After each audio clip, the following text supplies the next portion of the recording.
हम सब निरंतर पान कर रहे हैं।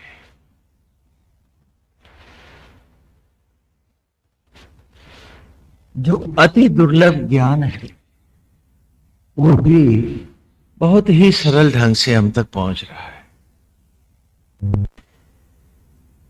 अपने को जानना ही वेद ने कहा सबसे कठिन कार्य। और जो स्वयं को नहीं जानते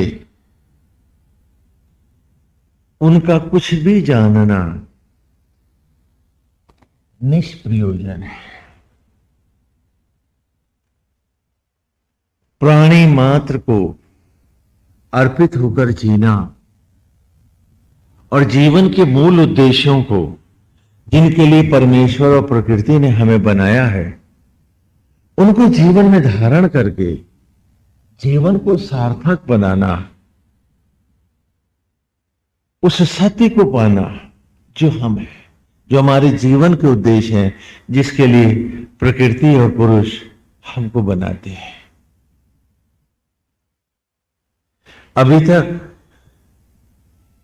हम पूजा पाठ सत्संग जरूर करते थे, व्रत और त्योहार भी करते थे। क्यों करते थे? क्योंकि सब लोग करते हैं।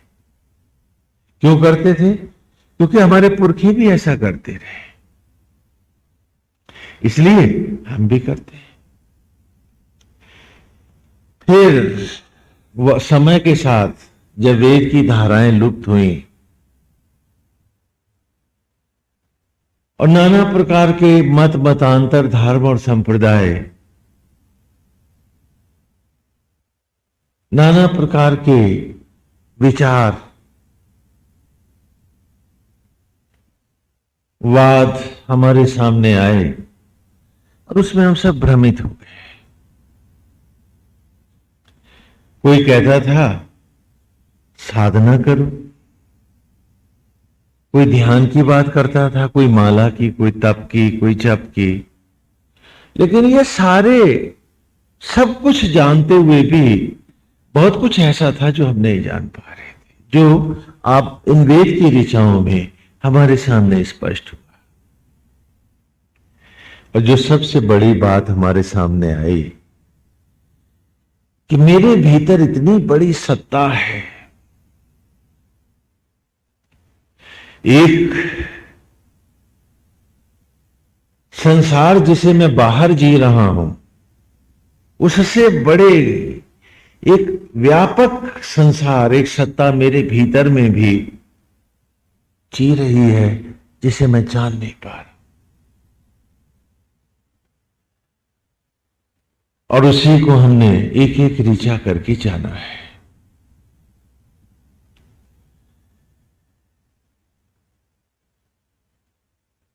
कहा कि जब तक मैं जब तब क्यों करता हूं, मैं कौन हूं, मैं क्या हूं, ये सारे प्रश्नों का जब तक मुझे ठीक से उत्तर नहीं मिल पाता, जब तक मैं लक्ष्य को ही नहीं जानता, तो मैं पहुंचूंगा कहां। अब आपका लक्ष्य है कि आपको सब्जी खरीदनी है, आप सड़क पे जा रहे हैं, तो आप जानते हैं कि आप सड़क पे क्यों जा रहे हैं, क्योंकि आपको सब्जी की दुकान से सौदा सब्जी लानी है। जब आपके पास कोई लक्ष्य नहीं हो, आप सड़क पर इसलिए चल रहे हैं क्योंकि पहले आपके पुरखे भी चलते रहे, तो लोग यही तो कहेंगे कि भाई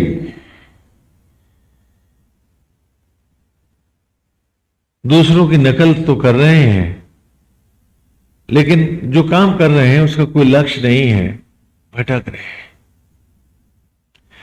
तो बहुत बार हम भी इन पूजाओं में भटके बिना जाने इनका उद्देश्य क्या था। हमने बहुत बार बहुत समय जो पूजाओं में भी लगाया है, वो सत्य से बहुत बहुत कुछ परे रहा है। और वेद की इस पावन गंगा में आकर हमको लगा कि हमारे भीतर एक शक्ति है जिसका नाम मन है। मन एक महाशक्ति का गढ़ है।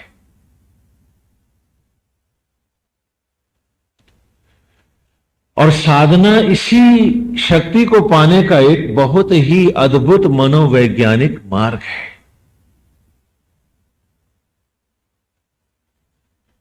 और ये अपने में एक बहुत बड़ा मनोविज्ञान है, एक बहुत बड़ा विज्ञान है,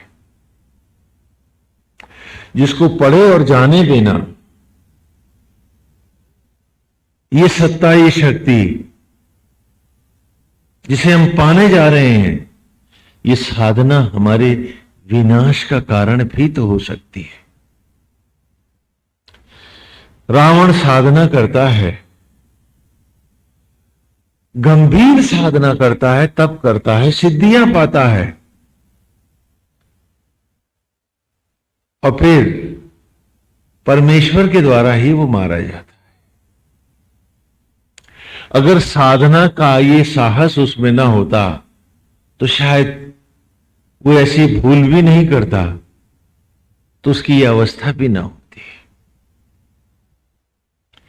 साधना दुर्वासा को दंभी और क्रोधी बनाती है और उसे हर जगह अपमानित होना पड़ता है।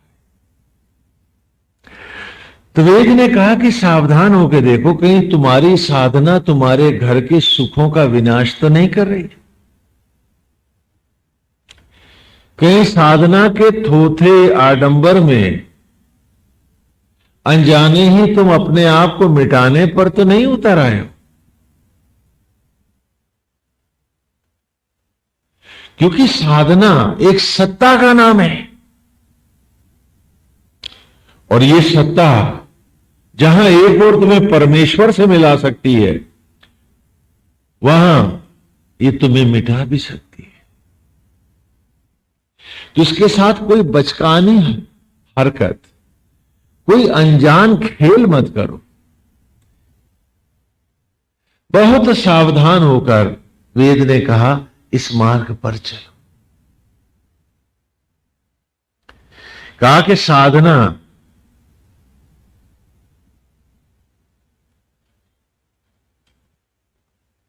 और शराब, सुरा जिसके भीतर जाती है, जो उसके भीतर होता है उसी को बढ़ा करके बाहर लाती है। एक शायर जब मद्यपान करता है, नशा करता है, तो वो शायरी करने लगता है, जो उसके भीतर थी वही बाहर आता है। कलाकार चित्र बनाने लगता है। क्या ऐसा होता नहीं?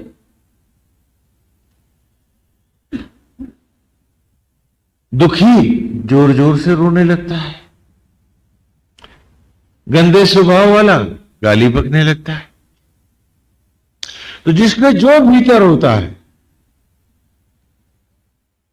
साधना और सुरा उसी को प्रज्वलित करके उसके जीवन में विकराल बना करके बाहर ले आती है। इसीलिए साधना क्रोधी का क्रोध बढ़ाती है, लोभी को महालोभी बनाती है साधना, याद रखो। छिद्रान्वेषी को संकीर्ण स्तरों तक उसकी मानसिकताओं को उतार करके उसका विनाश करती है साधना। तो वेद हमें हर ऋचा में पढ़ा रहा है कि हर साधना से पहले अपने भीतर को मांझ और धो ले, उसे पढ़ डाल। इससे पहले कि साधना लहर बन के भीतर आए, अपने स्वभाव को विनम्र बना, अपने मन के मानसिकता को उस सुंदर परमेश्वर की मनोहारी छवि के साथ जोड़ दे, उसी को अर्पित होकर के जीने की कला सीख, प्राणी मात्र के प्रति दया का, सबके प्रति समर्पण का भाव ला, और हर आसक्त भाव को संपूर्ण भौतिकताओं से हटा दे। क्योंकि साधना अगर आ गई तो जो इतनी सी आसक्ति है उसी को विकराल बना देगी और तुझे बांध देगी आवागमन में, और उद्धार नहीं हो पाएगा।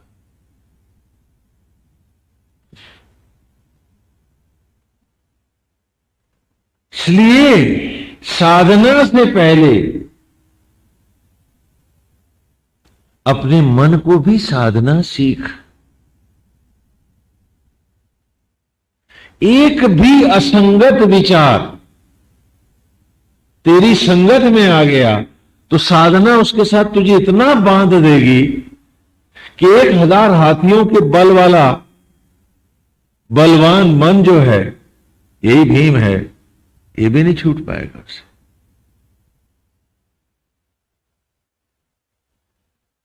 इसलिए साधना से पहले पूरी तरह से मांझ अपने आप को, बारंबार अपने आप को ऑटो सजेशंस के द्वारा, स्व प्रेरणाओं के द्वारा बार बार अपने आप को सुधी दिला, गोविंद में बस, आत्मा के साथ एक हो, आसक्तियों को तोड़।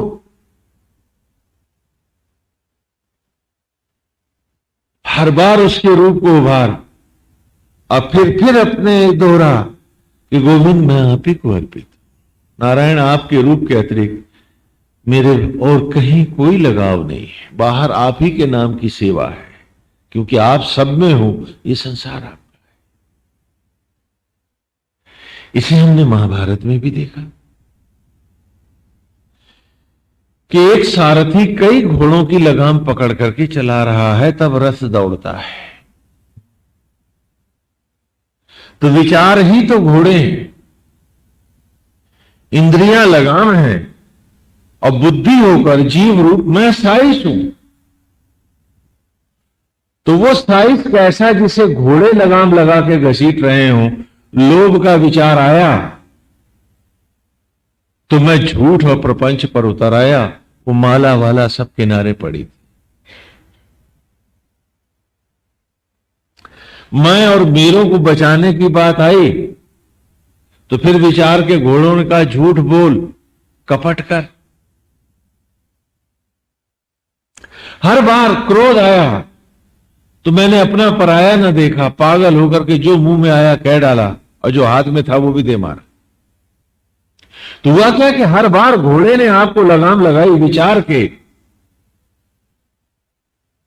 और वो लगाम जिससे विचार का घोड़ा बंधना था उससे आप बंधे हुए थे, पशु से भी निम्न स्तर पर, तभी तो वो घसीट ले गया।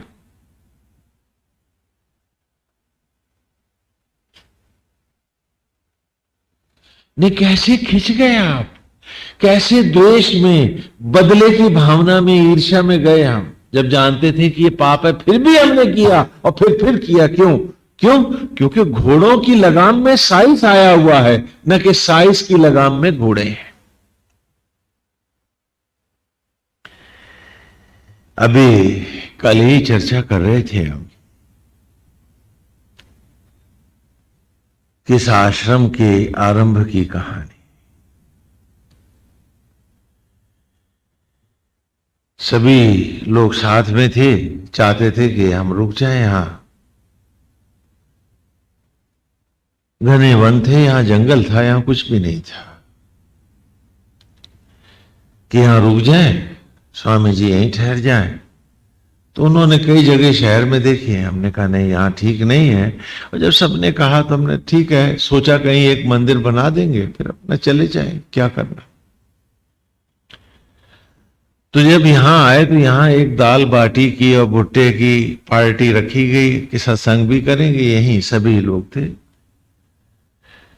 नेता भी थे, बाकी जो सुहृद थे सभी हम लोग थे, आए। और इसी मंदिर पे जो बाग में है, ये जंगल था तब, तो यहां हम लोगों ने एक तरह से पिकनिक की, आप आउटिंग कह सकते हैं, आध्यात्मिक सत्संग भी, पिकनिक भी। तो जब हम इस मंदिर पे आके बैठे तो ध्यान में इसका अतीत जो था वो देखा, तो एक बड़ी अद्भुत कहानी हमको यहां देखने को मिली कि ये जो मंदिर बना है आज से कोई 150-200 साल पहले, यहां एक वानप्रस्थी था, उसकी एक मड़ैया थी। मड़ैया समझते हैं तो झोपड़ी छोटी सी, और उसी में उसने भगवान शिव का ये पार्थिव लिंग रखा हुआ था। और वो नितांत अकेला था अपने जीवन में भी, और वो तप करता था। यहां खेत भी थे उसके पास, जो वो बटाई पे दे देता था, और जो मिल जाता था उसी में वो वानप्रस्थी उसी कुटिया में रहता, भगवान शिव की पूजा करता और तप करता। कोई लाग लगाव नहीं था उसके पास। मतलब सुबह शाम दिन रात वो नारायण भोले भंडारी के पार्थिव पूजन में लगा रहा।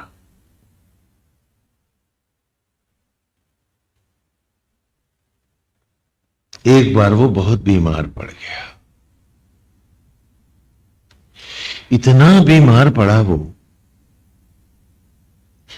कि उसे लगा वो बचेगा नहीं। अकेला था, कोई उसके साथ भी नहीं था, और दूर दूर तक खेत खलिहान होते थे, और क्योंकि उसने किसी से कोई लगाव नहीं रखा था तो किसी का उसके प्रति भी कोई विशेष लगाव नहीं था।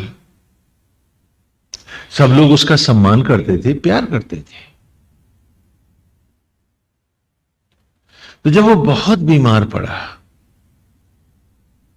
और उसे लगा कि अब वो बचेगा नहीं, तो उसका ध्यान भगवान की मूर्ति पर, शिवलिंग पर गया। तो उसके मन में एक विचार उठा कि अब अगर मैं नहीं रहा तो शिवलिंग की रक्षा कौन करेगा?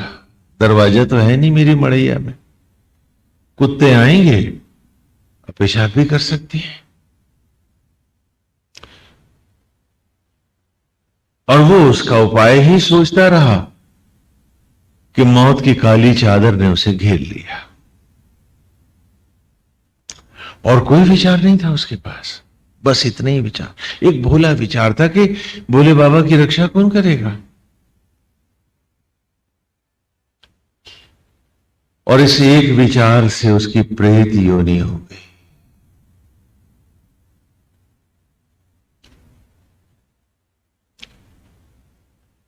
लोगों ने सुना, देखा कि वो मर गया है, उसे निकाला और यहीं पीछे खेत में ही उसकी लकड़ियां बटोरी और चिता चला दी। क्योंकि ये कोई सिटी लिमिट नहीं थी, जंगल थे ये,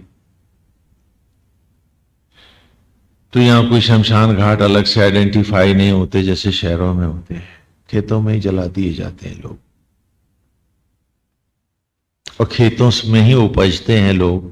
वही मट्टी फिर अन्न बनती है, कोई खाता है तो उस अन्न से शिशु बनते हैं। ये था घर पे।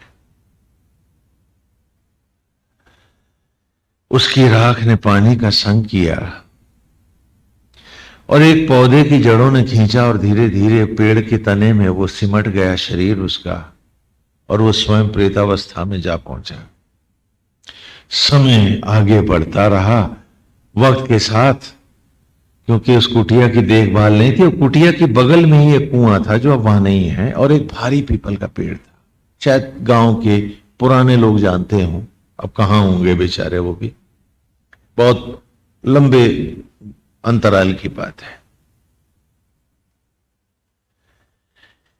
आंधी आई और वो कुएं के ऊपर पेड़ गिर गया पीपल का। लोगों ने काट के पीपल को अलग किया, झोपड़ी भी उसकी नष्ट हो गई थी। तो ये हुआ कि चलो इस पे एक शिव मंदिर बना दें, शिव अर्घा तो रखा ही है, और वो बहुत पुजारी था।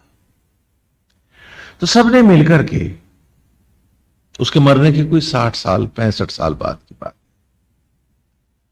सबने मिलकर के एक मंदिर बना दिया, ये जो अब बना है आप देखते हो, और उसी शिवलिंग को स्थापित कर दिया। तो जब मंदिर बन के तैयार हुआ तो ये हुआ कि इसमें दरवाजे कहां से लगाएं, तो सबकी निगाह उसी पेड़ पे गई जो उसके शरीर से बना था। कहने चलो इसी पेड़ को काट लेते हैं और इसी के दरवाजे बना के लगा देते हैं। जब वो मरा था उसका आखिरी विचार क्या था कि इनकी रक्षा कौन करेगा, दरवाजा नहीं है, और उसका तन कटा, दरवाजा बना, और वो मंदिर के फाटक बन गया। एक विचार, एक आसक्ति, भले भोली थी। हमारे पास कितने विचार और कितनी आसक्तियां, और हम हैं कि जाग के नहीं देते। समय के साथ उसकी नाग योनि हुई, उद्धार भी हुआ उसका, तो सर्प योनि में आया। तो वो सारा दृश्य देखने के बाद हमने सोचा कि सब कह रहे हैं रुक जाओ रुक जाओ, तो भाई यहां तो वो बड़ा तपा हुआ था वानप्रस्थी बेचारा, एक हल्के से छोटे से अज्ञान के कारण उसकी ये गति हुई, तो चलो फिलहाल यहीं रुक जाते हैं, इसी का उद्धार कर देते हैं।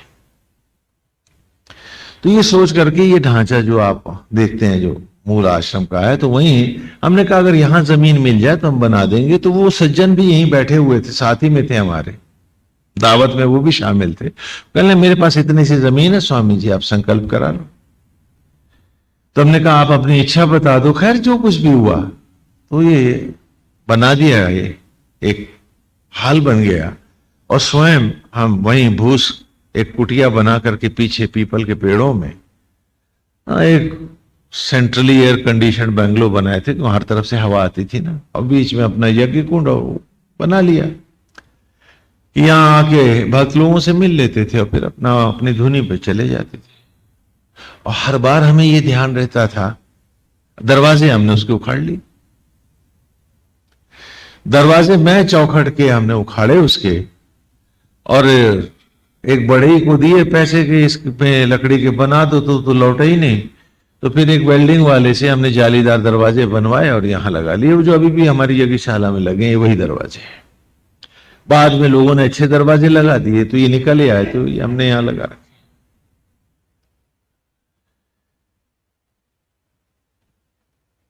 तो वहां हर रोज हम सोचते थे कि इन दिलहों को हम यज्ञ कर देंगे, जिससे इस बेचारे की जो अंतिम भोली आसक्ति है वो भी छूट जाए, तो इसका उद्धार हो जाए।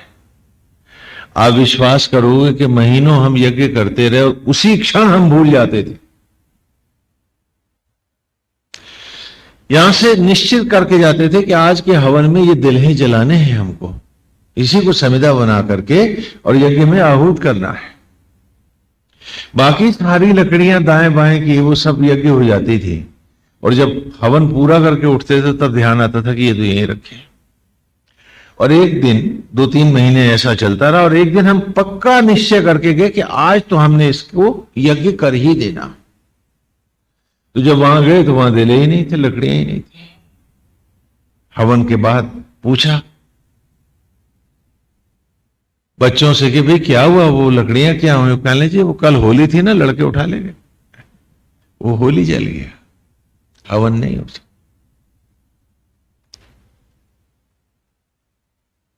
लेकिन फिर भी उसकी सर्प योनि हुई, और उस सांप को यहां आसपास के हर गांव वाले ने देखा है। यहां जो भी भक्त आते रहे वो भी सब जानते कि वो रात भर शिवलिंग को लपेट के बैठता था। क्यों? कि कोई शिवलिंग को नुकसान न करे, कहीं कुत्ते ना आ जाए। एक विचार कहां तक बांधा उसको।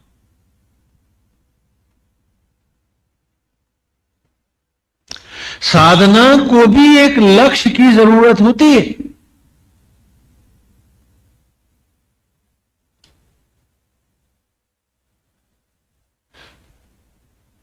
और एक आसक्ति, श्रीमद् भगवत गीता के वो श्लोक बार बार इस बीच में मैं सोचता था कि भगवान ने कहा था कि हे अर्जुन, जैसे नाव में रखा हुआ दीपक किसी एक वायु के द्वारा भी नष्ट किया जा सकता है, प्रताड़ित हो करके बुझाया जा सकता है, उसी प्रकार एक आसक्ति से जुड़ा मन सारी साधना का विनाश कर सकता है।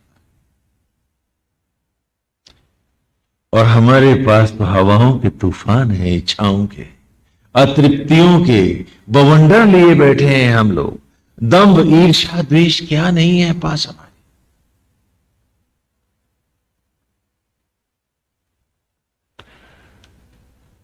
वो नाग देवता हमारा बड़ा अच्छा मित्र था। लोग मारे डर के कुटिया में नहीं आते थे, क्योंकि वो हमेशा वहीं बना रहता था और गरम गरम भस्म लपेट लेता था वो अपने बदन से।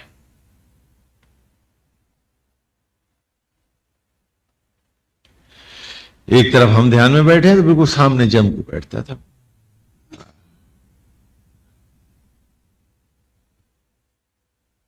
तो हमने उससे कहा कि हम इस मंदिर को थोड़ा सुंदर बनवा दें, तो वो बिगड़ गया मेरे से, कहने लगा ऐसा मत करना, क्योंकि मेरे मन में यही मूर्ति ध्यान की ऐसी जमी है, इसको ऐसे रहने दो, जब मैं चला जाऊं तो मेरा रूप फिर तुम इसको बदल देना। हमने कहा तुम कभी नहीं जा पाओगे, तुम कभी नहीं जा पाओगे यहां से जब तक तुम्हारा मन इसमें रमा है। अरे इसकी मूर्ति लेके अपने भीतर रमाओ, और अब यहां समाधिस्थ हो जाओ तो तुम छूट जाओ। हमने मंदिर इसलिए नहीं बनाए थे कि आप यहां आके खूंटों पे गड़ जाओ। हम आए थे कि सांचे को अपने भीतर बसाओ, अपने से अद्वैत करो।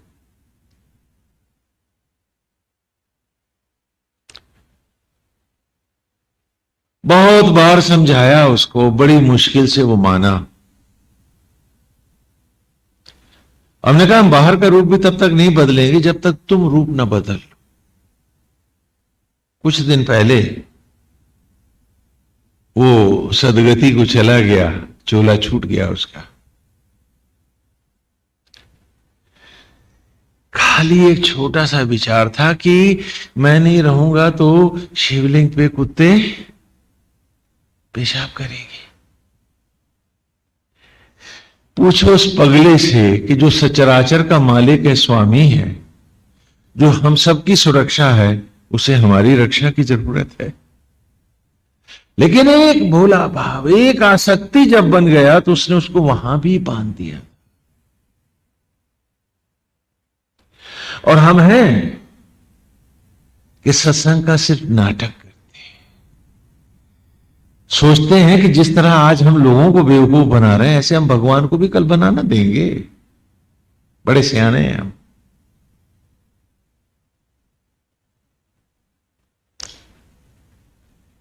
कितना बड़ा सत्य है श्रीमद् भगवद गीता का जो यहां चरितार्थ हुआ।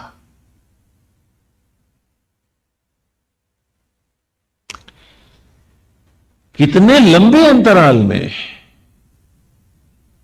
इतना समझाने के बाद भी उसका सर्प योनि से उद्धार होने में भी 35 बरस, जब वो साधना के लिए राजी हुआ तब भी इतने बरस वो तपा, तब जाके छूटा। आपके पास कितने बरस हैं अभी उम्र के बाकी? कोई गारंटी से बता सकता है मुझे?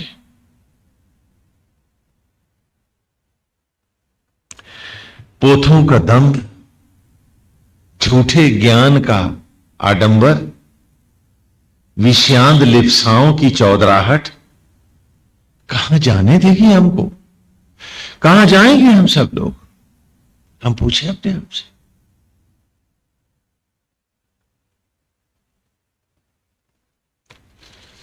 आप इस प्रकृति से जुड़ जाओ, असंख्यों कथाएं देखोगे आप, और तब आपको समझ में आएगा कि श्रीमद् भगवद गीता का श्लोक वेद की ऋचा और जीवन के हर क्षण का मूल्य।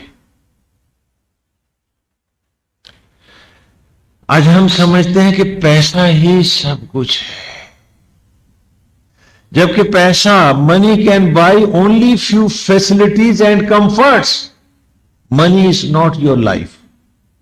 और 50 साल जिंदगी के गंवा करके जो तुमने मट्टी बटोरी है, या 5 दिन जिंदगी की वो तुम्हें दे सकती?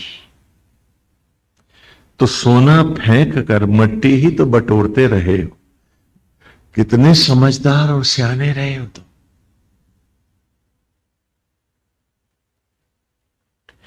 वेद ने, हर ऋचा ने हमें जगाया है। एक बड़ा ही सुंदर मनोरम मार्ग है कि जहां आसक्त और अनासक्त 2 जुड़वा भाई हैं, और ये हर व्यक्ति के जीवन में है। हम में से कोई व्यक्ति इनसे बाहर नहीं निकल सकता। केवल इनका सदुपयोग करना जानो। आसक्त भाव को भीतर ले आओ, आसक्त अनासक्त अपने आप बाहर रह जाएगा। यही नारायण कि जब आज भी चिता की राख को वनस्पतियों में लाने वाला तू है, कोई माता पिता नहीं। पेड़ केवल बर्तन ही तो है जिसमें यज्ञ करके तू मेरे तन की राख को अन्न में लाया, और वो माता पिता बर्तनों की भांति तो थे जहां तूने ही यज्ञ करके हे आत्मा मुझे शिशु का रूप दिया, और इस संपूर्ण प्रकृति ने अपना योगदान दिया तो ये मेरा तन बना। क्षिति, जल, पावक, गगन, समीर, इन सब से जुड़ के बना मैं। और हर अन्न ने, वनस्पति ने, गौ के दूध ने, सबने मेरा रूप बनाया है।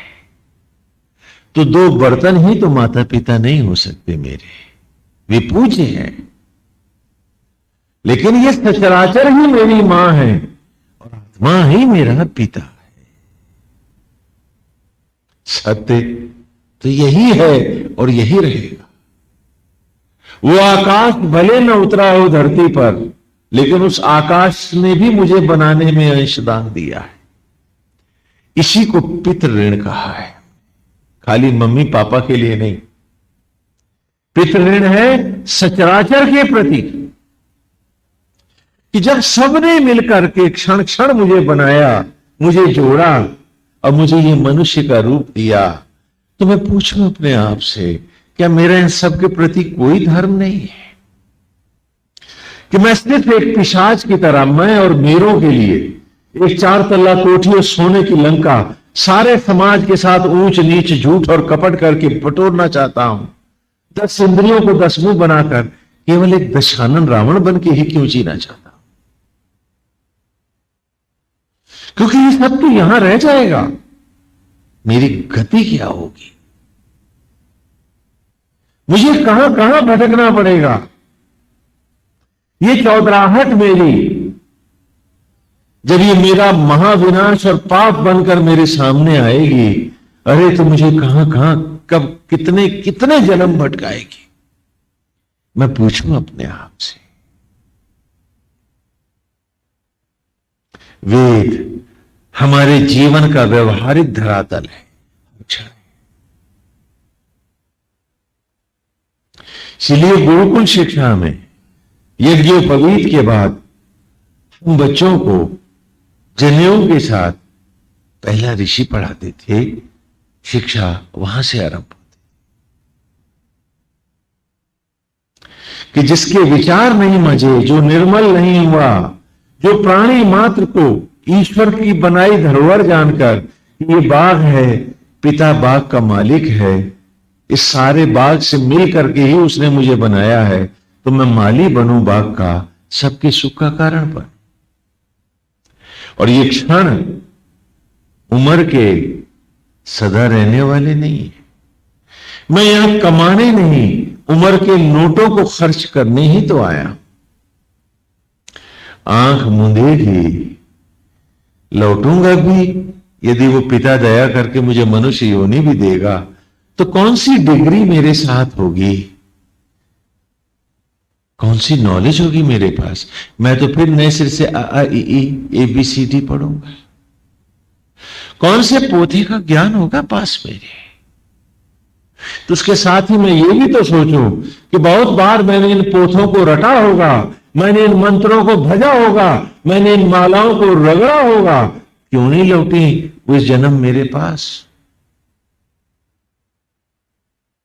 तो जो तब अब नहीं लौटी हैं, वो आगे लौटेंगे क्या? पूछो अपने आप से। तो ये ऋचाएं हमारे जीवन का अमृत बन जाएंगी। एक सुखद क्षण जीवन का हमारे जीवन में सदा के लिए स्थिर हो जाएगा, और जब तक वो क्षण नहीं आएगा, साधना नहीं होगी। जब हम कहते हैं कि ईश्वर के निमित्त हो, जब गीता में भगवान कहते हैं कि निमित्त मात्र हो अर्जुन तुम, तो ये नहीं कि तुम निमित्त होके भगवान पे एहसान करोगे या तुम कोई बहुत अच्छा काम करोगे। तुम केवल अपनी असलियत पर आओगे, अपनी औकात को जानोगे, अपनी हकीकत को पहचानोगे। कि आज भी भोजन को रक्त में जब वो बदल रहा है, हर सांस, धड़कन और जीवन का क्षण इस शरीर में भी वो तुमको दे रहा है, तो तुम निमित्त नहीं हो तो क्या हो? आज भी तुम्हें एक उंगली बनानी नहीं आई तो तुम्हारे बेटा बेटी कहां है? तुम निमित्त ही तो हो। जब हर ओर तुम निमित्त हो,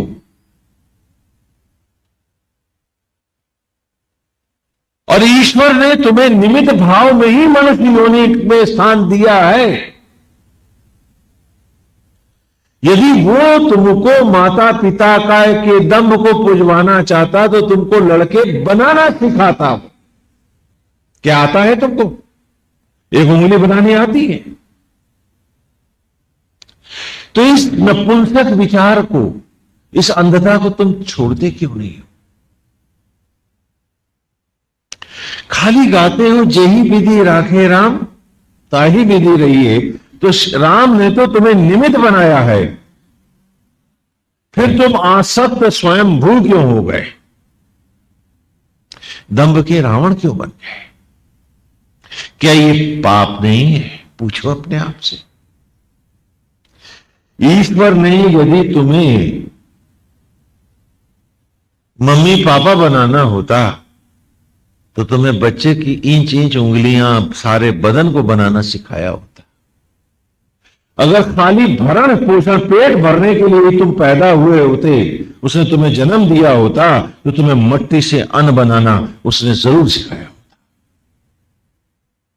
जब वो आज खुद कह रहा है पिता तुम्हारा कि तुम अबोध शिशु की तरह सुखपूर्वक मेरी गोद में जियो, मैं ही मट्टी से अन्न लाऊंगा, मैं ही तुम्हारी सांसों और धड़कनों को चलाऊंगा, मैं ही भोजन को रक्त में बदलूंगा, मैं ही शरीर रूपी कपड़े को तुम्हें पहनाऊंगा, तुम्हारे ऊपर से सारी जिम्मेदारियां हटाता हूं मैं। तुम केवल तप करो, केवल आत्मा से अद्वैत करो, और वहां हम सब झूठे हैं, वहां हम सब ढोंगी हैं।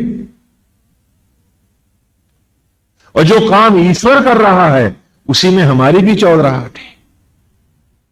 और जिस काम के लिए हम बुलाए गए हैं उस निमित्त तत्व का कहीं पता नहीं। गीता हमें याद है, हाँ, श्लोक हमने रट रखे हैं, अब तो ऋचाएं भी पढ़ रहे हैं। किस काम की? क्या होगा उनसे?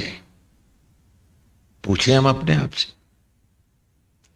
जो आज जो जिंदगी के तुम 10, 20, 30, 40, 50 बरस बिता आए हो, क्या दोस्त उसमें से एक दिन भी जिंदगी का तुम लौटा के ला सकते हो?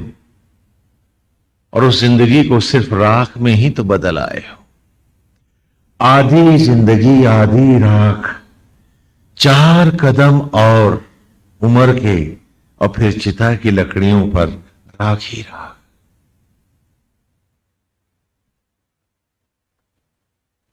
पैसा तुम बटोरते रहे, हाँ, इंक्वायरियां तुम्हारी चलती रही, हाँ, यहां से वहां फेंके तुम जाते रहे, मट्टी तुमने बटोरी, और अब औलादों ने कहा कि ये बुढ़ा मरे तो माल हमारे पास आए। वो बेटा तुम्हारा और तुम बाप उसके। क्या करते रहे तुम? और 100 मन सोने से जो जिंदगी का एक लम्हा, एक क्षण, 1 सेकंड नहीं मिलता, उसे तुम बर्बाद करते आए। और आज भी हम शर्मिंदा नहीं हैं, आज भी हम लज्जित नहीं हैं अपनी इस मूर्खता पर, उसे हम अपना सियाणापन मानते हैं। और एक लिप्सा, एक भोली आसक्ति उस बैरागी की कहां ले गई थी उसको, हाँ, कि मंदिर के शिवलिंग की रक्षा कौन करेगा? नाग बन के भी वो शिवलिंग लपेटता था। तन उसका कटा, दिल्हे बने, और दरवाजा बन के वो मंदिर की कपाट बना हुआ था। शरीर उसका एक अतृप्ति, एक आसक्ति, वो भी इतनी भोली, अन्यथा हर सांस का तपा हुआ था। काश हम सब इस बात को, इसको ईमानदारी से अपने भीतर उतार पाए। तो ये वेद हमारे जीवन का वेद होता, ये अमृत हमारे जीवन में उतरता, और हम सचमुच इस अमृत को, इस सत्य को पी पाए होते हैं। जब गीता कहती है, मानस कहता है, हाँ, कि हे अर्जुन, तू तो निमित्त है, युद्ध तो मैं लड़ रहा हूं, गोविंद कहते हैं। और आज भी आत्मा ही तो इस शरीर रूपी रथ पर, आत्मा ही तो सारथी है, और बुद्धि होकर, जीव होकर हम सभी तो अर्जुन हैं। 10 इंद्रियों के अर्जित से अर्जित अर्जुन ही तो हैं। आज भी यदि आत्मा सांस और धड़कन न दे रहा होता, अरे तो तुम कौन सी नौकरी कर रहे होते, तुम्हारा कौन सा पद होता? क्या तुम्हारे पास सांस होती, धड़कन होती? क्या तुम्हारे पास ये शरीर होता? ये चमत्कार उसी का तो है कि मिट्टी का ढेर चल रहा है, बोल रहा है, मनुष्य बना हुआ है। जिस दिन उसकी कृपा हट जाती है, ये फिर वही राख बन जाता है, जादू सो जाता है, असलियत सामने आ जाती है, हम सब की हमारे सामने आ जाती है। ये सब जानते हुए भी, ये नहीं कि हम अज्ञानी हैं, ये नहीं कि हम सत्संग नहीं करते हैं, लेकिन उस सत्संग को हम हमेशा बाहर रखते हैं, आसक्तियों को भीतर रखते हैं। जबकि वेद कह रहा है सिर्फ इतना करना है, किसी को उलटना है। आसक्त भाव, यदि कोई आसक्ति होगी तो प्रभु की मनोहारी छवि में होगी, उसके रूप में होगी। और जब हम उसको को सर्वोपरि मानेंगे, उसी को अर्पित होकर जीना सीखेंगे, तो हमारा निमित्त भाव, अनासक्त भाव सहज ही हमारे पास आ जाए। आज देखो, इतना सत्संग करने के बाद मनुष्य के अलावा सारा सचराचर अनासक्त भाव में, निमित्त भाव में ही आज भी जी रहा है। आसक्त है तो सिर्फ आप, हम सब। उदाहरण दिया था ना कि गायों के बछड़े, कुत्तों के पिल्ले आश्रम में जब पैदा होते हैं, तो श्रीमान लोगों के घरों में जब वो बहुत जिद करते हैं, तो हम दे देते हैं कि बच्चे वहां पल जाएंगे। तो ना तो वो कुत्ता और कुतिया मेरे से घृणा करते हैं, ना वो गाय मां मेरी। लेकिन अगर किसी एक आदमी के एक बच्चे को मैंने बांटा होता, आप ही के, सच बताओ कितनी गोली मारते तुम मुझे। जबकि जितने बन बछड़ों को बनाया, उसी ने तुम्हारे बच्चों को भी बनाया है। तुम्हें नहीं आता है बनाना? आता है क्या? तो जितने वो वनस्पतियों से वो कुत्तों के पिल्ले बनाए हैं, जिसने चिड़ियों को चूजे दिए हैं, जिसने गौओं को बछड़े दिए हैं, अरे उसी ने तो तुझे भी औलाद दी थी। वो पशु होकर इतने समझदार हैं और तुम इतने नासमझ। सारे सत्संग की बात।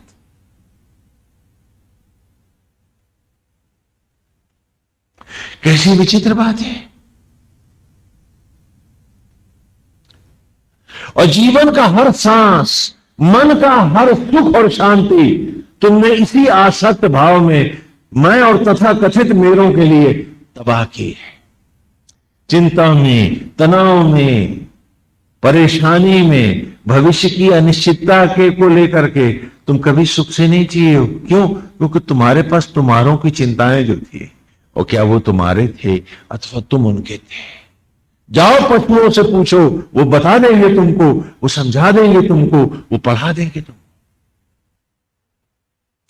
तो तुम्हारी उन पोथों के ज्ञान की आरती उतारें क्या हम, जिसे वो बिन पढ़े जानते हैं, तुम पढ़े लिखे नहीं जानते।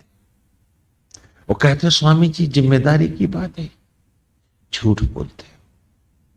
कहो आसक्ति की बात है ये, क्योंकि अगर तुम ना होगे तो कहीं संसार ना होगा। कौन सा काम है जो रुक जाएगा? तो कहो कि आसक्तियां तुम्हारी, कहो कि दंभ तुम्हारे तुम्हें छोड़ते नहीं। और गुरुकुल में हम बच्चों को सीजन करके लाते हैं। हम उन्हें बताते हैं कि जो कुछ तुम बाहर कर रहे हो वो निमित्त है, उसका सत्य तुम्हारे भीतर है। इसलिए चौथे सूक्त में हमने आपको पढ़ाया कि जीव और आत्मा का ही विवाह होता है, बाहर का विवाह तो नाटक का पूर्वाभ्यास अर्थात रिहर्सल होता है। और पांचवें सूक्त में उसी मिलन में हम आगे चल रहे हैं। वेद की इन अमृत ऋचाओं में जीवन की उस बिलोए हुए अमृत को हम पढ़ रहे हैं। ये बात बहुत सरल थी।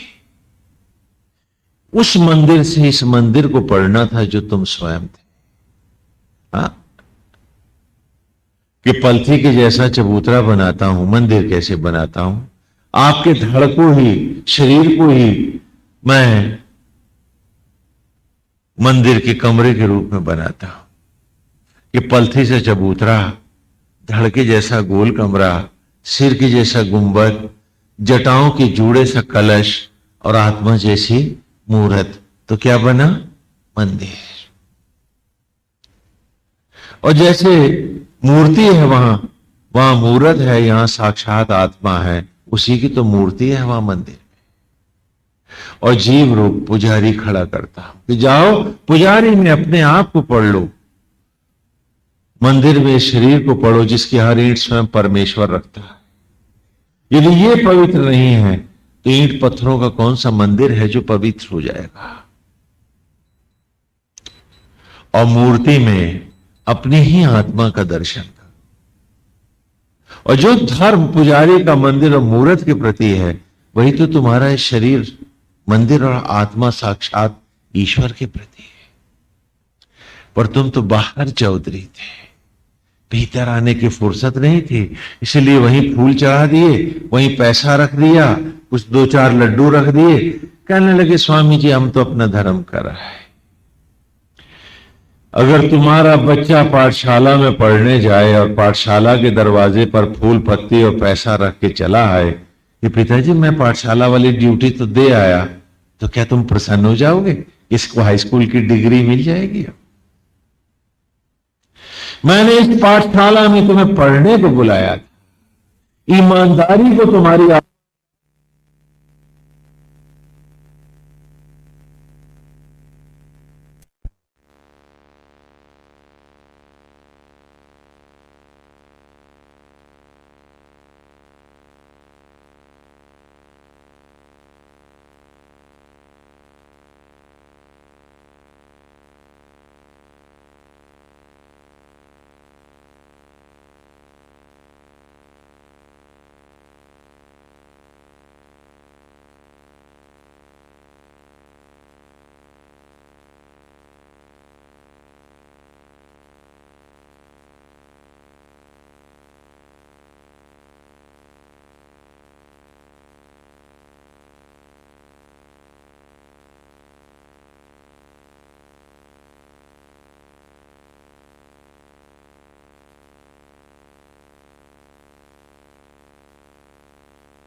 और तुम खाली पोथों की चौधराहट, विद्वता की बातें कर रहे थे।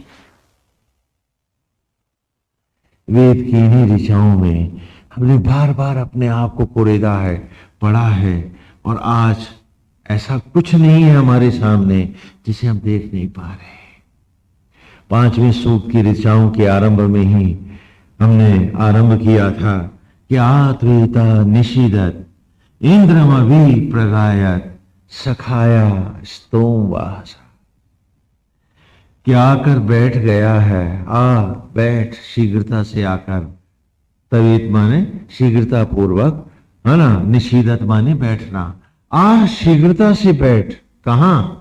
इंद्रम अभी, अपने ही अंतर में ब्रह्म ज्वालाओं के सम्मुख।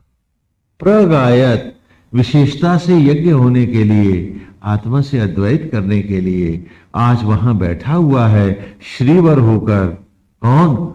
सखाया स्तोम वासा, संपूर्ण यज्ञों को, सचराचर को धारण करने वाला परमेश्वर आज तेरा मित्र बन करके, तेरा प्रेमी बन करके आज बैठा हुआ है। रे जीव, बन दुल्हन और आत्मा का वर्ण कर, आत्मा से अद्वैत कर। कहां भटक रहा है 10 इंद्रियों को 10 मुंह बनाकर, बंद दशानन इन भौतिकताओं में। अरे इन सबको रथ ले, 10 को, 10 इंद्रियों को लगाम लगा। रथना माने बांधना, टू टाई डाउन। बैलगाड़ी में बैल को रखते हैं ना, नकेलते हैं, नकेल नाक में डालते हैं, तो नथ ले इन 10 इंद्रियों को, इनको रथ ले, बांध ले अपने पास, और दशरथ पर आत्मा श्री राम का दर्शन पा अपने भीतर। आपने रामायण पढ़ी, आपने गीता पढ़ी, आपने महाभारत सुना और नहीं जाना तो स्वयं को। आपको लगा कि कोई इतिहास सुन रहे हैं आप, जबकि ईश्वर लीला कर रहा था। कि जैसे बच्चे को पढ़ाते हैं कि कबूतर से क, खरबूजे से खा, तो भगवान भी यहां लीला करते हैं कि मैं पढ़ाता हूं तुझे तेरे जीवन के का खागा, और तू ढूंढता है खोट मुझ में कि स्वामी जी नारायण ने ऐसा क्यों किया, वो लीला क्यों की। न पढ़ेंगे हम अपने लाइफ के अल्फाबेट, सारे विद्वान हो जाएंगे हम। तो कहा आत्वेता निषीदत, बैठ आज अपनी आत्माओं के पास, अपनी आत्मा अनंत के सामने हो। निषीदत, बैठ। प्रगायत, यज्ञ होने के लिए, अमर होने के लिए, आत्मा के द्वारा वर्ण किए जाने के लिए, जीव और आत्मा के द्वैत को अद्वैत करने के लिए। आज आत्मा स्वयं तुम्हारे पास बैठा है, वो भीतर है तेरे, और कितना सुंदर धाम है ये शरीर। तो अगली ऋचा में कहा कि पुरुतमम पुरुणाम ईशानम वार्याणाम इंद्रम सोमे सचा सुते। ये पिछले रविवार की ऋचा थी आपकी कि पुरुतमम, लोकों में भी सर्वोत्तम लोक है ये शरीर तुम्हारा, जिसे तू पाप का घर बनाए बैठा है। ईर्ष्या का, द्वेष का, लोभ का, मोह का, आसक्ति का, मैं और मेरों का। अरे ये तो गोविंद का धाम है, जिसको एक एक क्षण क्षण आत्मा ही बन के शबरी का राम तेरी जूठन से शरीर को एक पवित्रता से उठाता रहा। तूने इस धाम को भी मैला करने से नहीं छोड़ा। अरे आज जब ईश्वर की इस धरोहर को भी तू ईमानदारी से नहीं रख पाया है, कल परमात्मा क्या यकीन करेगा तुझ पर, कौन सा रूप देगा तुझको। आपसे एक सवाल पूछता हूं मैं, आपका बेटा है, बहुत शैतान है, उद्दंड है, आप बहुत बढ़िया कपड़े बनवा के देते हो उसे, बहुत अच्छे अच्छे कपड़े सिलवा के देते हो, और वो सुबह पहन के जाता है और शाम तक चिथड़े करके लौट आता, क्योंकि वो जगह जगह झगड़े करता है, जगह जगह हर एक के साथ उलझता है, और शाम तक उसके कपड़े चिथड़े हो जाते हैं। आप अच्छे माँ बाप हो, लेकिन एक बात बताओ, फिर क्या तुम हर बार उसको कीमती कपड़े बनवा के दोगे?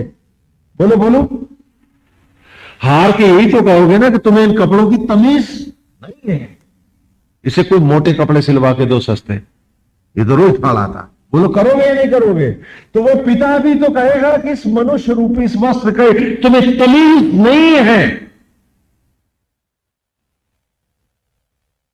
इन दो हाथों को भी तो दो खुर बना के जानवर बना के खड़ा करेगा। You deserve this, be this. धोखा किसे दे रहे हो? विश्वासघात किसके साथ कर रहे हो तुम? पूछो अपने आप से। बड़े सियाने हो, बड़े समझदार, पूछो अपने आप से। क्योंकि ये निर्णय तुम अपने बच्चे के लिए क्या नहीं करोगे? बोलो, जब रोज फाड़ेगा कपड़े, नहीं तमीज होगी उन कपड़ों को रखने की उसको, तो आप भी तो कहोगे इसको मोटा सस्ता सिलवा के दो। बोले कहोगे या नहीं कहोगे? अगर यही बात तुम्हारा पिता भी तुमसे कहेगा तो क्या गलत कहेगा? क्योंकि वेद कह रहा है पूर्वोत्तमम, संपूर्ण लोकों में भी, वैकुंठ में भी, स्वर्ग में भी, गोलोक में भी जो सबसे सर्वोत्तम लोक है वो ये शरीर है, ये देह लोक है। क्यों है? पूर्वोत्तमम पूर्णम ईशानम, क्योंकि सारे लोकों में भी, सूर्य लोकों में भी, महासूर्य लोकों में भी ये महासूर्य लोक है। ईशान अर्थात परमेश्वर स्वयं सूरज बन के, आत्मा बन के बैठा है तेरे भीतर। फिर कौन सा वैकुंठ खोजता है? किस गोलोक की कल्पना सजाए है? कौन से स्वर्ग की तू बात कर रहा मुझसे?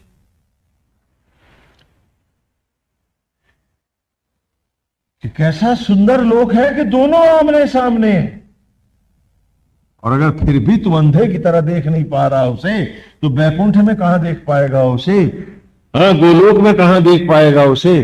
किसी पैलेस में होगा वो, और कहीं झोपड़ी में पड़ा होगा तू। जब यहां बैठ के न मिल पाया तो उससे, ईर्ष्या द्वेष में, आसक्तियों में, मैली सांसारिकता में ही गंदा होता रहा तू, और साक्षात बैठा रहा यहां। जब तू इससे आज न जुड़ पाएगा तो कहां जुड़ेगा? कौन सा लोक है तेरा? कौन से वैकुंठ की सपने सजाए बैठा है तू? पूछ अपने आप से। क्या आज इससे मिलने की फुर्सत नहीं है तुझको? क्यों? क्योंकि तुझे चौधराहट जो करनी है, तुझे दुनिया के सामने सम्मान जो पाना है। अरे अब नहीं जुड़ा तो कब जुड़ेगा, कब पाएगा उसको? कहा कि कैसे सुंदर लोक में बैठा है तू, कि पूर्वोत्तमम, लोकों में भी सर्वोत्तम लोक है, ये देह लोक है। जहां असंख्यों सूर्यों को तेज देने वाला स्वयं ईश्वर आत्मा होकर तेरे भीतर बैठा है, और तू बाहर मैला मैला भटकता है।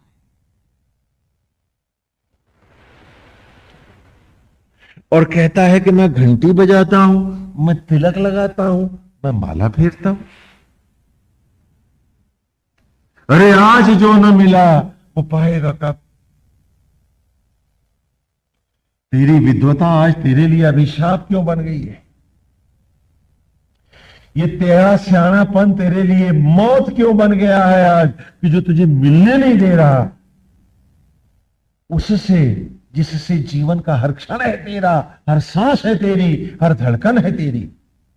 और कैसा प्यार कर रहा है वो तुझको, कि आज भी तेरी जूठन को रक्त में बदल रहा। उसने अभी भी आशा नहीं छोड़ी है, भले तूने जीवन भर निराश किया है उसको, कि आज भी वो तेरी जूठन को रक्त में बदल रहा है। तू सो जाता है, वो नहीं सोता है आत्मा होकर, कि इसकी धड़कनें अभी बंद हो जाएंगी, इसका हार्ट फेल हो जाएगा।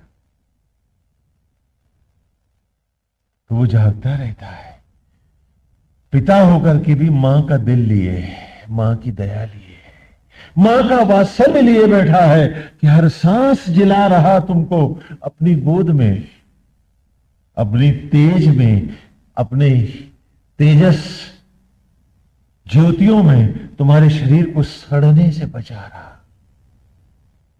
जैसे ही वो हटता है, बदबू आने लगती है इस शरीर में से, बास मारने लगता है। क्यों? क्योंकि उसकी तेजस गोद चली गई है। बाकी तो दुर्गंध ही दुर्गंध बाकी रह गई। ये जीवन भर की बदबू अब देखो कैसे बाहर आ रही। मुर्दा गंधा रहा है, आत्मा चलती है।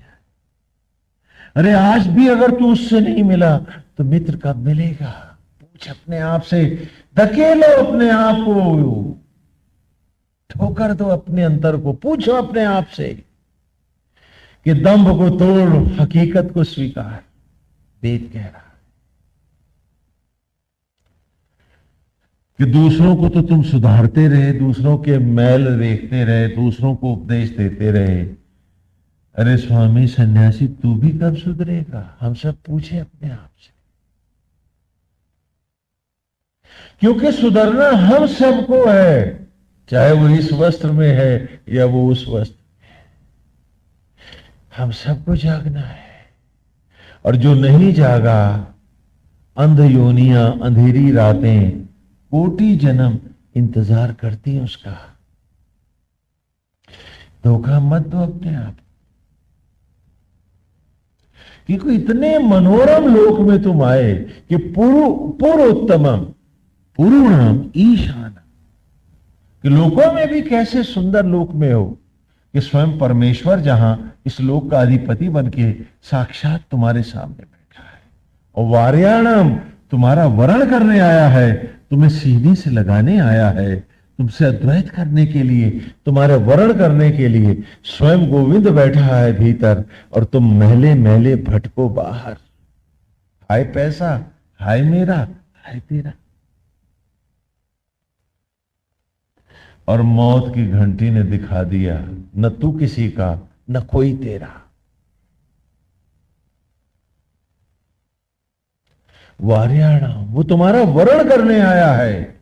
इंद्रम सोमे सचा, और अपनी ब्रह्म ज्वालाओं में, अमर ज्योतियों में तुम्हें जोड़ करके, संयुक्त करके, यज्ञ करके तुम्हें दोबारा एक अमृत में, अद्वैत रूप में एक नया ज्योतिर्मय जीवन देने आया है। अरे भीतर चलो, आत्मा से मिलो, अपने अंतर से जुड़ जाओ, बाहर मत भटको। ये ठीक है कि अज्ञान से उभरते हैं हम सब,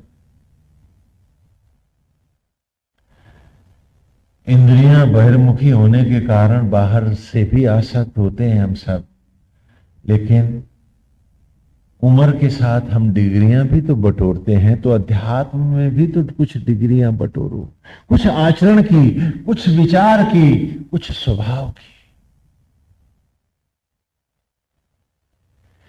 तो इसीलिए वेद कहता है कि साधना से पहले मांझ ले अपने आप को, अपने विचार को, स्वभाव को, आचरण को। दूधिया आया है तुम्हारे दरवाजे पे, एक उदाहरण दे रहा, क्या मैले बर्तन में दूध लोगे? अरे बताओ ना, बैठे हो सब लोग, लोगे क्या? दूध फट ना जाएगा। तो साधना का दूध लेने से पहले मन रूपी इस बर्तन को, आचरण विचार को, क्या हमें मांझना नहीं है?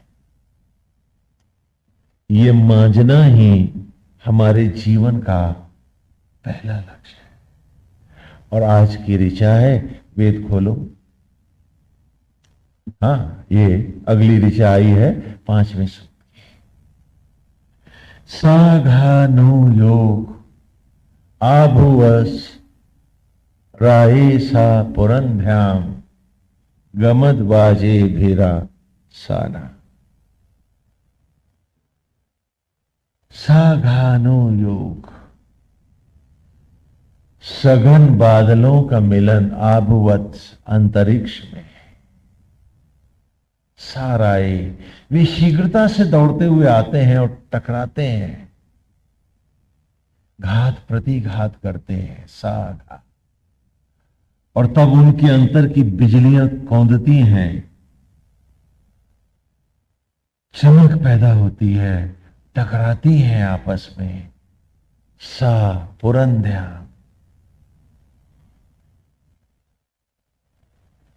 तड़प उठती है और इस घर्षण प्रतिघर्षण में घटाकाश महाकाश में निर्मल होने लगता है।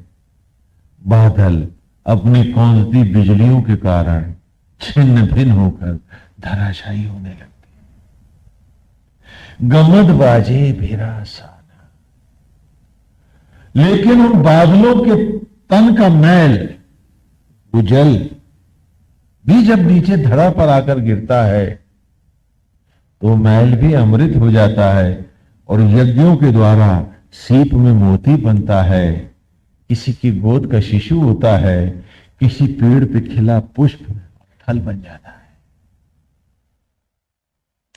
तो इसलिए जितने मैले जिए हो तुम, जितने मैले जिए हो तुम, उससे मैले मत हो तुम। आज भी तुम साधना की इस राह पर चलो साथ मेरे, कह रहा है वेद। तो वो महल भी अमृत हो जाएगा। जैसे खेत में त्याग कर आए थे तुम जो मल, वो भी सुंदर फूलों और फलों में लौट गया था। अतीत को भुला दो, वर्तमान को यज्ञ बना दो। ईश्वर तो तुम्हारे सारे पापों को एक क्षण में समाप्त कर देगा। क्या तुम सुधरना चाहोगे? क्या तुम अपने उस आत्मा श्रीवर का वर्ण करना चाहोगे? क्या तुम इस आवागमन से को समाप्त कर उस सत्य की ओर आना चाहोगे? या कि फिर लौट करके उन्हीं आसक्तियों में, फिर उन्हीं चेहरों में, उन्हीं आकृतियों में, उन्हीं संबंधों में फिर अपने आप को उतना ही गंदा, उतना ही मैला, उतना ही घिनौना बनाना चाहोगे? ये ऋचा है, ये वेद की, इन्हें हम ऋचाओं को हम ऑटो सजेशंस कहते हैं, स्व प्रेरणा। कि जब ऋचा उभरे तो मैं फिर मांझ लूं अपने आप को, अपने मन को, अपने विचार को, अपने स्वभाव को। कि जैसे घर्षण और प्रतिघर्षण से घटाकाश महाकाश में निर्मल होता है, सत्संग की इस गंगा में विचारों को टकरा तू अपने आसक्तियों को, ईर्ष्या द्वेष लोभ मोह को एक ओर रख, सत्य को, ईमानदारी को दूसरी ओर बिठा और फिर इस घर्षण और प्रतिघर्षण में सत्य को उभर आने दे। जो मैल भी गिरेगा वो भी अमृत होगा और तू तो अनंत को पाएगा। एक कथा आती है क्षीर सागर मंथन की, वो इस ऋचा की पृष्ठभूमि में उभर रही है हमारे साथ। कि देवता और दानव, सुर और असुर, इन दोनों से आप परिचित हैं। सुर माने देवता, अच्छा देवत्व जहां है, जिन विचारों में देवत्व है, जो देवता से जुड़े विचार हैं वे क्या हैं? सुर। और असुर, जो सुरत्व से, देवत्व से हीन, गंदे मैले विचार हैं, वो क्या है? असुर। हाँ, तो भगवान यहां लीला करके दिखा रहे हैं, अपनी विभूतियों को देवता और असुरों में प्रकट करके क्षीर सागर मंथन की कथा दिखा रहे हैं कि देखो ये भी कहानी तुम्हारी है। कि देवता और दानव एक बार क्षीर सागर मंथन के लिए तैयार हुए कि चलो आओ क्षीर सागर। क्षीर सागर मतलब कोई अरब सागर, हिंद महासागर नहीं है ना। हाँ, आकाश की तरफ देखो, दूध के जैसा जो दिखता है उसे हम क्या कहेंगे? और इसी प्रकार जैसे वो आकाश है, हमारे भीतर भी यहां अंतरिक्ष है, ग्रे मैटर, दूध का एक सागर है। जब कभी आप लोग तो नहीं जान सकते क्योंकि महिलाओं को हम शमशान में नहीं जाने देते, लेकिन बूढ़े मृत व्यक्ति की जब कपाल क्रिया करते हैं तो अक्सर लोग देखते हैं ना, सफेद लैया जैसी जमा हुआ दूध सा निकलता है, क्षीर के जैसा। वो यहां भी है, क्योंकि सारे ब्रह्मांड का छोटा चित्र हो तुम। जो तुम में नहीं है वो सचराचर में कहीं नहीं है, और जो जो कुछ सचराचर में जहां जहां है वो सब तुम्हारे में है। अपने रूप को पहचानो, अपने रूप को पाओ, इसी में उद्धार है तुम्हारा। तो क्षीर सागर मंथन हुआ। एक ओर देवता है, दूसरी ओर दैत्य है, सुर और असुर है। जिधर नाग का मुंह है उधर दैत्य है, असुर है, और जिधर पूंछ है उधर देवता है, और मंदराचल जो है वो पर्वत बने हैं। हाँ, मैंने मथे जा रहे हैं और नारायण ही कछुआ बन करके उसको उठाए हुए हैं, और स्वयं महाविष्णु यहां तो कछुआ बन के उठाए और वहां नारायण ऊपर बैठे भी हैं जिससे ऊपर से हिले ना, और नागराज रस्सी बना है। देखो ये चित्र तुम्हारा है। सर्प कहते हैं काल को। सर्प माने सांप में, तो सर्प माने तेज है। हाँ, जैसे किसी से कहते हैं ना कि तेज तेज चल, हम कहते हैं सर्प सर्प, तेज तेज।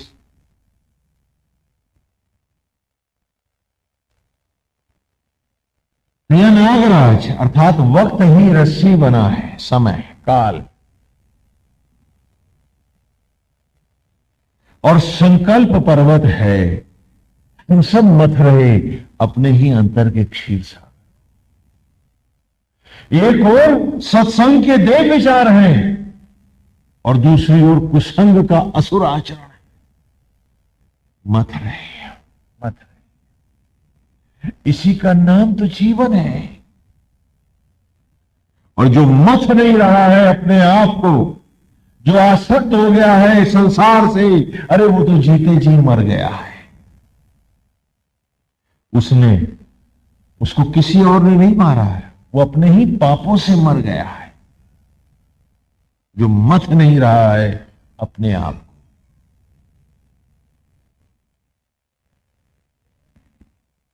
तो हम सब मत रहे हैं। एक और हमारा देवत्व है कि गोविंद की राह जाना है, तड़प है, स्वामी जी भटकना नहीं चाहते हैं, हम सब सच बोलते हैं। और दूसरी तरफ आसक्तियां हैं, वहां भी हम सच बोल रहे हैं, लिपटे बैठे हैं। तो पुण्य और पाप है, सत्य और असत्य है, सुर और असुर है। संकल्प की मथानी है, समय की रस्सी है, हम सब मथ रहे। और इस मंथन में विष भी निकला है आसक्तियों का, वो महाशिव पी गए। गमत बाजे मेरा साना, कि जब निकला विष तो ये हुआ कि सारा समाज विषाक्त हो जाएगा। हाँ, आज पॉल्यूशन को लेकर के, विष को लेकर आप भी तो चिंतित हो। हाँ, स्मोक पॉल्यूशन है, विष ही तो है। हाँ? तो कहा इस विष का पान कौन करेगा? तो प्रलयंकर रुद्र ने अर्थात ब्रह्म ज्वालाओं ने कहा ये तो हम पी जाएंगे, और हम पी के इस विष को अमृत बनाएंगे। इसलिए आज भी पेड़ों में वो यज्ञ की ज्वालाएं तुम्हारे त्याग मल को, उस दुर्गंध को अपने जड़ों के द्वारा पेड़ खींचता है और वो पी जाती हैं, जला देती हैं। तभी तो वो दुर्गंध फिर पावन फलों, फूल और अन्न में लौट आता है। यदि वो विषपान न करें, सड़ जाओगे तुम सब, मर जाओगे तुम सब। तो आत्मा ने कहा, ब्रह्म अग्नियों ने कहा कि इस विष का पान हम करेंगे, और आज भी वो निरंतर कर रही हैं। वो विषपान न करती तो तेरे घर वो बच्चा बन के, वो अन्न अमृत बन के कैसे लौटता? बोलो बोलो बोलो बोलो। ये मंथन हमारा है, ये मंथन सचराचर का है, इसी का नाम तो सृष्टि है। और तुम खाली एक मिथ समझ के, कहानी समझ के चले गए, और मजा नहीं, तुमने अपने आप को पढ़ा नहीं, अपने आप को फिर पशु से भी निकृष्ट पिशाच की अवस्था में सिर्फ मैं और मेरों के लिए तुम्हें फुर्सत नहीं थी अपने आप को पढ़ने की। सत्संग में बैठ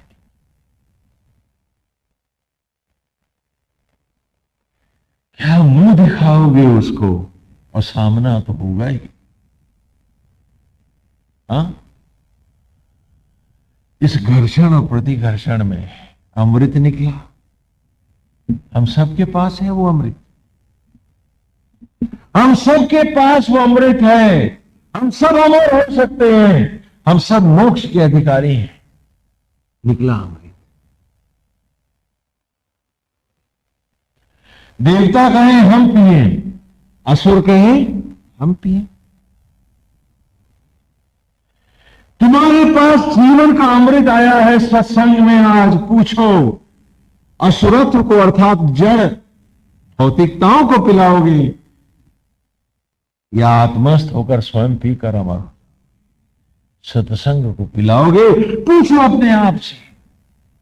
क्योंकि तुमने जो डिग्रियां बटोरी, तुमने जो मकान बनाए, तुम आज जो पद पर बैठे हुए हो, ये इसी मंथन के अमृत से ही तो। बोलो, नहीं हो क्या? नहीं हो क्या?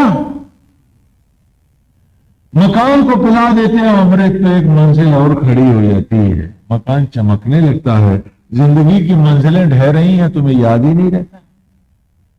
क्यों? क्योंकि अमृत तुमने घर को पिलाया है, संपत्ति को पिलाया है, मैं और मेरे के लिए एवडी बनाया है, अमृत वहां रखा है और तू प्यासा मर रहा है। देवा तो तुझ में साधना के नाम पर नौटंकी करता है। अगर यही अमृत वहां नहीं, यहां असुर नहीं सुर विचारों को पिलाया होता तो आज आत्मा से अद्वैत कर तू मोक्ष का अधिकारी ना हुआ। अमृत हम सबके पास है और हम हैं उस अमृत को बेच करके संसार सजा रहे हैं और अपने ही विनाश के बिगुल स्वयं बजा रहे हैं आसक्तियों के।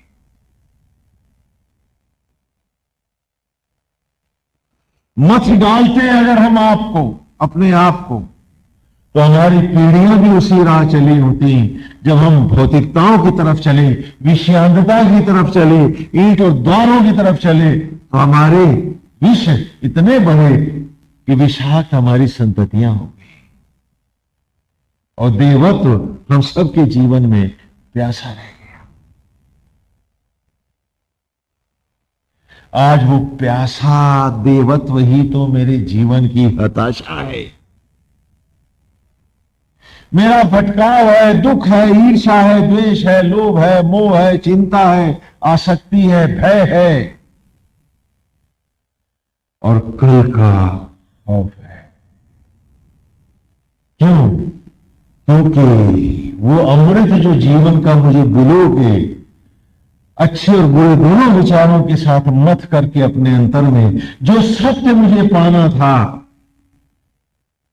अरे उसका मैल भी यज्ञ होकर अमृत होता, पर मैंने तो अमृत को ही विष बनाया था। ऐसी लीला की अमृत प्रकट हुआ था तो राहु नाम का असुर भी देवताओं में बैठ गया था। तो सुना था ना कथा में, वो भी पी गया अमृत। संस्कृत में राहु कहते हैं विषयांतता को, आसक्तियों को, और केतु कहते हैं दंभ, क्रोध और मिथ्याभिमान। चंद्रमा कहते हैं मन को और आत्मा को कहते हैं सूर्य। पिला दिया है अमृत आज तुम सबने मिलकर राहु को। तो मन पर राहु का ग्रहण है और केतु सूर्य को खाने आया है। आत्मा में आत्मज्ञान आज दबा हुआ है, दफन हो गया है और मन है विषयांतता के अंधेरों में भटक रहा है। तुम सबके जीवन में आज राहु और केतु लगा हुआ है। कि सत्संग का अमृत भी, सत्संग का सूरज भी तुम्हें नहीं दिखता है। 9 करोड़ मील दूर है वो सूरज जिसे तुम खुली आंख से देख लेते हो, और ऐसे 1000 सूर्यों को भी तेज देने वाला नियंता परमेश्वर महासूर्य आत्मा होकर भीतर बैठा है। लेकिन राहु और केतु का ग्रहण तो देखो, तुम्हें अपने भीतर अंधेरे के अलावा कुछ दिखता नहीं। उस सूरज का मेरे भीतर कुछ अता पता नहीं।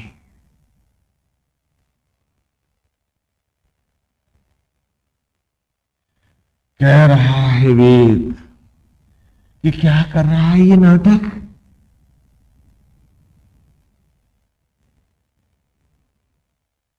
जब नाग मथा जा रहा था तो उसके मुंह की तरफ दैत्य थे, असुर थे, और पूंछ की तरफ देवत्व था। ये बताने के लिए कि दूसरों को खाना, दूसरों को डसना, दूसरों को बटोरना ही तो असुर वृत्ति है। सांप मुंह से काटता है, तू भी तो काटता है, तू भी तो नोचता है, तू भी तो डस रहा सारे समाज को मैं और मेरों के लिए। और पूंछ की तरफ से त्याग और विसर्जन है, यही तो देवत्व है कि हमें संसार से नहीं लेना है कुछ, जो मिलेगा गोविंद आप ही से। एक भाव छोटा सा भी तो बना ना पाया तो जीवन। देवत्व प्यासा है, असुर अमृत पी रहे। मेरे जीवन के विनाश के गीत मैं स्वयं ही तो गा रहा हूं। अपने विनाश की सारी कथा मैं खुद तो अपने हाथों से लिखे जा। काश हम पढ़ पाए कि मेरा किसी के प्रति भी एक दूषित विचार उस तक नहीं पहुंचेगा, लेकिन मेरे मन में है तो मैं तो मैला हो गया, मैं तो काला हो गया, मैं तो गंदा हो गया, मैं तो घिनौना हो गया।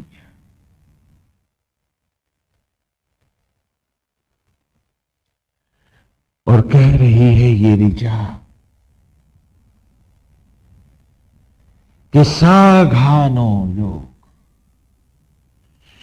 कि आज अपने को घात कर, अपने को मार ठोकर जगा रहे अपने आप को, समय फिसलता जा रहा है।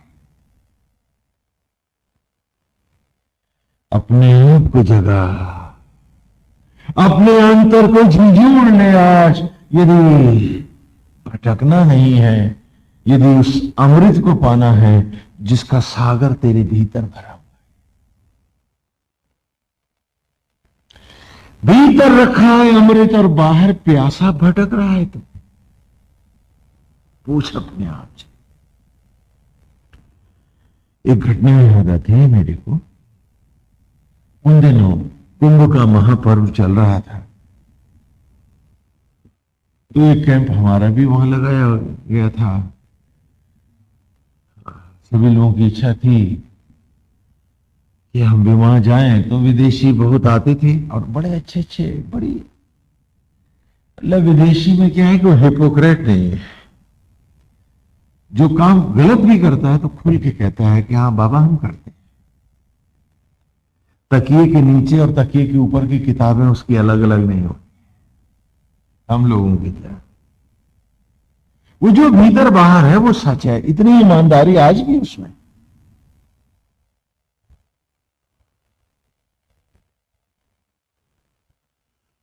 तो आकर के बड़े विनम्र लेकिन बड़े पैनी जिज्ञासाएं लाते थे। तो उसी में एक विदेशी स्कॉलर ने आकर के मुझसे पूछा, शायद वो हॉलैंड का या ऐसे किसी कंट्री से था। सगा स्वामी जी, ये कुंभ जो है आप बोलते हो ये प्रयागराज है, तीर्थ राज है ये? बोले हाँ। बोले यहाँ तो दो ही नदियां हैं, गंगा और यमुना, तीसरी कहाँ है?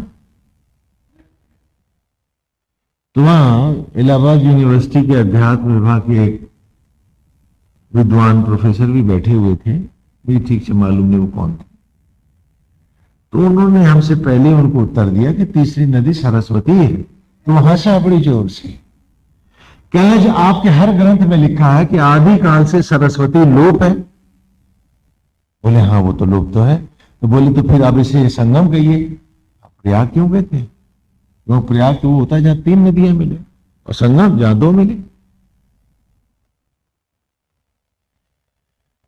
तो विद्वान जो थे हमारे जब चुप हुए तो हमने उनसे कहा, हमने कहा मित्र एक बात बताओ, तीसरी नदी कौन सी है? कहने सरस्वती लिखा हुआ है इसमें। हमने कहा तुम्हें पता है सरस्वती एक देवी का नाम है? बोले हाँ हम जानते हैं, विद्या की देवी है। हमने कहा वही तो तीसरी नदी है जो आदिकाल से लोप है लेकिन फिर भी प्रवाहित है। कहा आप स्पष्ट करें। मैंने कहा गंगा और यमुना के तट पर तन और मन के मैल को धोने के लिए संगम में बुलाता हूं। और फिर तीसरी नदी सरस्वती जो इन आश्रमों में सरस्वती वाणी की देवी है, जो जिह्वा से सत्संग में प्रवाहित होती है, उससे मन के अंतर के मैल धो डालो, फिर इस शरीर रूपी कुंभ में आत्मा रूपी अमृत लबालब भरा हुआ है। यही पढ़ाने के लिए तो हम आपको यहां बुलाते हैं, वरना आप क्या सोचते हो कि कोई घड़ा होगा उसमें से हम भर के आपको पिला देंगे? हम सब में अमृत भरा है। हमें गंगा और यमुना के तट पर अर्थात आचरण और व्यवहार में मन और तन को पवित्र करना है। फिर सरस्वती अर्थात इस सत्संग की जो वाणी से प्रवाहित होती है, इसलिए सरस्वती का दूसरा नाम वाणी भी है। हाँ, सरस्वती का एक नाम क्या है? वाणी। क्योंकि सरस्वती वो नदी है जो वाणी से प्रवाहित होती है। इस नदी के जल पर, इसकी धाराओं में मन के अंधेरों को धो डालो, फिर इस शरीर रूपी घट में आत्मा रूपी अमृत हम सबके भरा है। भरा है एक घड़ा अमृत का, और हम तरसते एक बूंद को। और आश्चर्य है, इतने करीब रखा है मेरे, और हम तीर्थों में भाग रहे हैं, यहां वहां जा रहे हैं कि स्वामी जी कहां मिलेगा। और यही इस ऋचा ने कहा है कि वो अमृत का घट है भीतर तेरे, वो अमृत तेरे ही रोम रोम में भरा हुआ है, तुझमें रमा हुआ है। आज अपने अंतर को मत रख। जो तूने गलतियां करी हैं वो भी अमृत है, मत घबरा उसे। जो हो गया सो हो गया। असत्य और सत्य को घात और प्रतिघात कर अपने भीतर बिलो मत, आत्मचिंतन कर। और जो मत डालते हैं अपने आप को, वे हो जाते हैं पवित्र। तो साधना का हर क्षण उनके उन पवित्र भावों को अमृत पिलाने लगता है। कैसे? साधना अमृत है। जब तुमने साधना करी, तुम भूल गए थे कि तुम्हारा क्रोधी स्वभाव है, तो साधना ने क्रोध को अमर कर दिया था। देख लो घर में जितनी ज्यादा माला फेर रहे हैं हमारे बुजुर्ग, उतने ही ज्यादा घर वालों पे चिल्ला रहे। क्यों? कि साधना तो एक शक्ति है, जो भाव तुम्हारे भीतर होगा उसे बलवती और बलवान कर देगी। कामुक व्यक्ति महाकामी हो जाएगा अगर साधना करने लगे। क्रोधी व्यक्ति महाक्रोधी होगा। जो जो मन जिस विषय से जुड़ा होगा, साधना उसी को बल देगी। तो मन को क्यों न गोविंद से, शरणागति से, भक्ति से, समर्पण से, क्या आसक्त भाव सिर्फ कृष्ण में रहे, साधना बल दे तो मेरे में और तड़प लाए और ललक लाए अपनी ही आत्मा से जुड़ने की।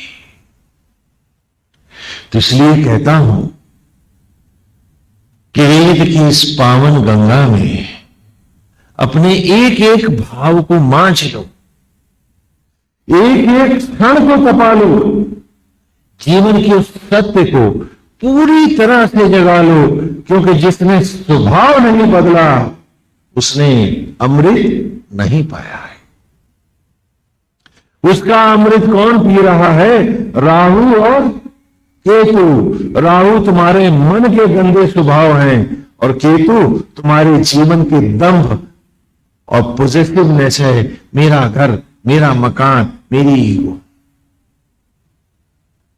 लबालब भरा है अमृत, क्योंकि जहां अजर अमर आत्मा बैठा है, अगर अमृत वहां नहीं होगा तो बेटा फिर कहां होगा?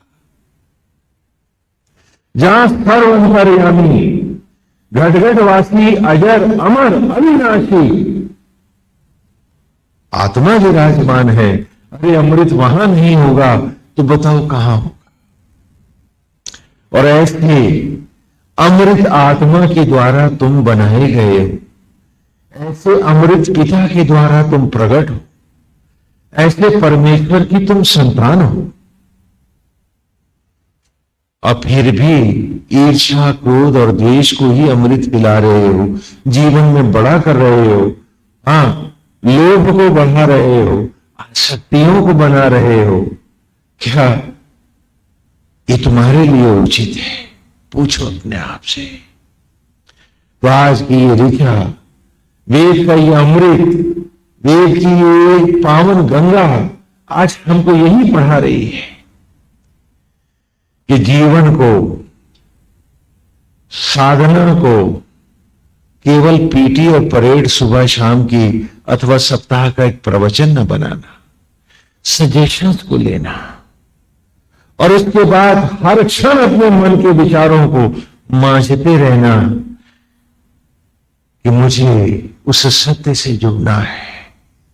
इससे पहले कि जिंदगी का अंधेरा मुझे घेर ले, इससे पहले कि वो मौत मुझे निगल जाए, मुझे आत्मा से, अपनी ही अंतरात्मा से जुड़ जाना है। और उसके लिए एक बहुत छोटा सा एक व्यवहारिक मार्ग दे रहा हूं मैं आपको। आप लोग अपने हर गंदे विचार और स्वभाव को बदल सकते हो। लोभी व्यक्ति अपनी डायरी में एक वाक्य लिख ले। एक सवाल पूछे कि क्या तू अमर है? जब तुझे मरना है और सब यहां रह जाना है, तो जो तुझे बनाने वाला है उसको आज नहीं जुड़ेगा तो किस योनि में जाके मिलेगा उससे। तो आज से अगर लोभ करना है तो गोविंद के रूप का करेंगे, उससे जुड़ने का लोभ करेंगे। अगर धन खोजेंगे तो गोविंद धन खोजेंगे। एक वाक्य लिखे और जब भी उठे ध्यान में उस वाक्य को उठा ले, अपने आप मन उसका बदलता रहेगा। क्रोधी है वो भी इतना लिख सकता है कि आज भी तन का एक रोया नहीं बनाया, क्षण भंगुर है तो फिर दंभ किसके और क्रोध किसका? अभ्यास करे छूट जाएगा।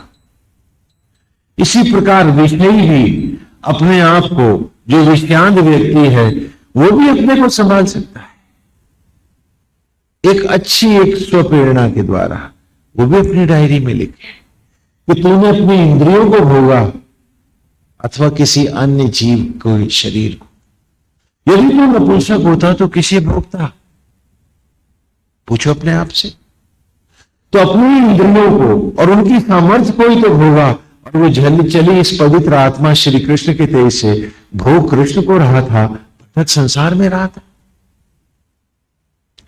क्या नपुंसक भी भोग सकता है किसी को? और तू तो अपने को एक सांस नहीं दे पाया, तो सामर्थ्य तो ईश्वर ही की थी, उसे पाप भाव में ही तो भोग रहा था। चल, जीवन को आज सत्य का अमृत पिला। लिख लो अपने डायरी में।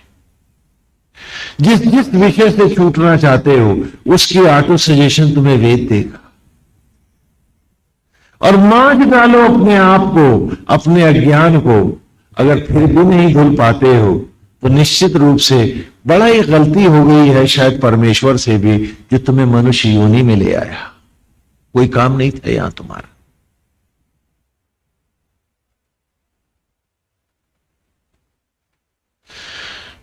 और ये गलती नहीं होती है, असल में बहुत बार हमारे पाप जब बहुत बढ़ जाते हैं, ध्यान से सुनो मेरी बात, तब भी मनुष्य की योनि ईश्वर को देनी पड़ती है।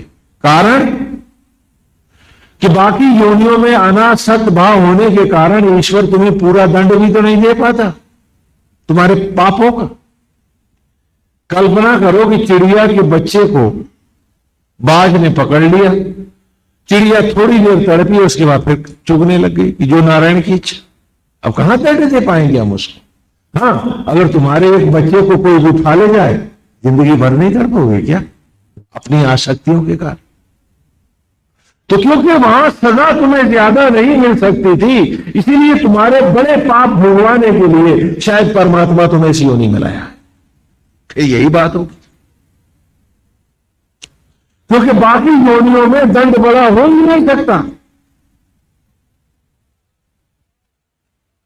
क्यों? क्योंकि वहां अनासक्त भाव है। तो अनासक्त भाव में गए चीज को ईश्वर भी तो दंडित नहीं कर सकता, क्योंकि वो अनासक्त है।